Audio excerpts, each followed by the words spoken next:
ပြောပြမှာတော့ဒီ DSC ပုံကပေါ့နော် DSC ဆက်ကလေးကမီနီလင်းလို့ရှိရင်လုပ်ရမယ့်နည်းလေးပေါ့နော်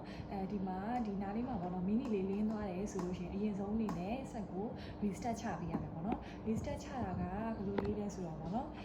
အရင်ဆုံးအနေနဲ့ဒီပေါ့နော်အစိမ်းရောင်ခလုတ်လေးနှစ်ခုကိုဖိထားလိုက်မယ်ဖိရဖဲနောက်ကပါဝါခလုတ်ကလေးကိုပိတ်လိုက်မယ်ပေါ့နော်ပိတ်ပြီးတော့ခဏလောက်လေးစောင့်ပြီးရင်ပါဝါခလုတ်ကလေးကိုပြန်ဖွင့်လိုက်မယ်အဲ့မှာဒီအစိမ်းရောင်လေးကပေါ့နော်အနီရောင်လေးကပြေးသွားလို့ရှိရင်ဒါလေးလွတ်လိုက်လို့ရတယ်ဒါဆိုရင်သူက paper ကြီးကပေါ့နော်အချိန်ကြာလိုက်တယ်ဒါလေးကတော့ restart ချတဲ့နည်းလေးပေါ့နောက်တစ်ခုကကျတော့ barcode calibate လုပ်ရတဲ့နည်းပေါ့နော် barcode calibate ကကြအရင်ဆုံးအနေနဲ့ power လေးပိတ်ထားတယ်ပေါ့နော်ပြီးရင်အပေါ်ဆုံးခလုတ်ကလေးကိုဖိလိုက်မယ်ပြီးရင်ခဏလောက်နေပါဝါလေးပြန်ဖွင့်လိုက်မယ်သူကကြတော့ဒီပေါ့နော်ဆက်ကအတန်လေးထွက်ပြီးတော့စာရွက်လေးတွေထွက်လာတာပေါ့နော်အဲ့ချိန်မှာမီးစိမ်းလေးနှလုံး